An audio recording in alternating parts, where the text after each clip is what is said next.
Greetings, St. Patrick's, on this Wednesday, November 22nd, 2017, the day before Thanksgiving.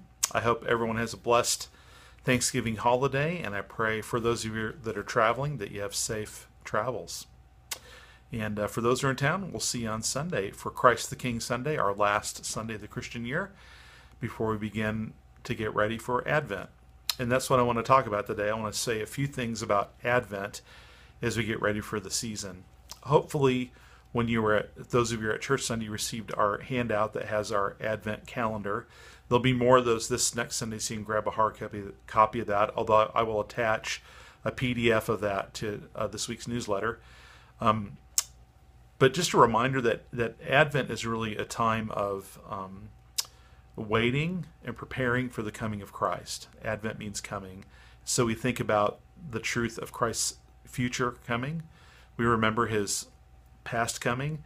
And we also think about our need to welcome his presence into our daily lives now. So Advent carries all of those themes. And during this season, we'll center in on those.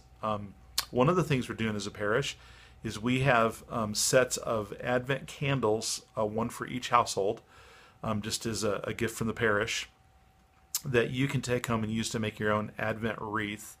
And then along with that, we have a 4-page booklet that Deacon Andy's compiled from some other things we've done in the past, and put that together to give instructions about making an Advent wreath, and also some guides for devotional reading and activities you can do for yourself or your household as you celebrate Advent this year and prepare for Christmas to come. Also, just a note about some of the things coming up. We'll have a guest preacher on December 3rd, the Reverend Dr. John Schuler. He's the General Secretary of NAMS, and he will come and bring the word. And he's a man who has been a mentor of mine. He was really the person that helped me step into the Anglican world. Let me say that differently. I've had other people influence that, but he was the man who really was the person who helped me get ordained as an Anglican deacon and then priest. And then he coached me as we planted St. Pat. So his fingerprints are on our church, and he has a history with us, and so he's going to come and share. Then I want you to know that on third Sunday of Advent, for our music time, we're actually going to do what are called the O antiphons. You know it as O Come, Emmanuel, but that song is really an Advent song, not a Christmas song, because it's about anticipating the coming of Jesus.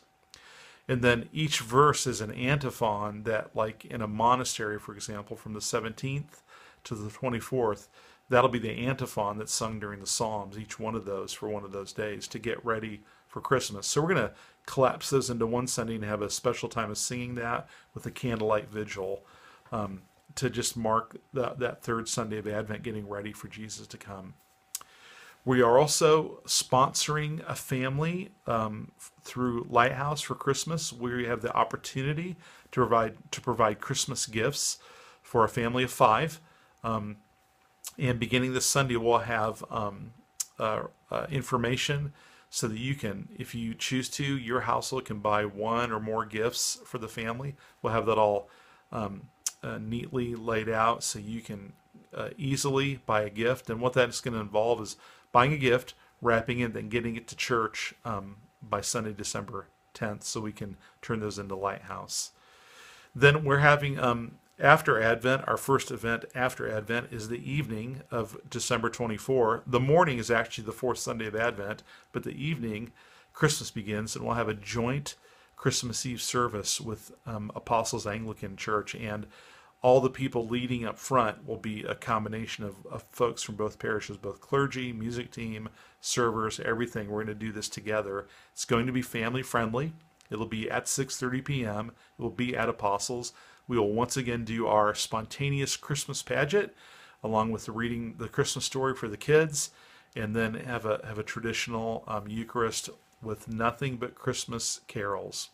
Also, like we've done in years before, we're going to create an invite card and encourage you to think about people you might want to bring with you to that event. Of course, all your family members that are in town, they're welcome to come. There's plenty of space at Apostles, but also it's a great time to maybe invite a friend or a family member who's not yet a follower of Jesus, because people are likely to come at Christmas. People love Christmas, And what a great time to engage the story of Jesus. So, all that said, those are our plans for Advent. And I do want to mention, if I didn't already, that the 4-page booklet that Deacon Andy put together, I will also attach that to this week's newsletter as you prep for Advent. So, again, have a blessed Thanksgiving, and I'll see everyone who's in town on Sunday. God bless.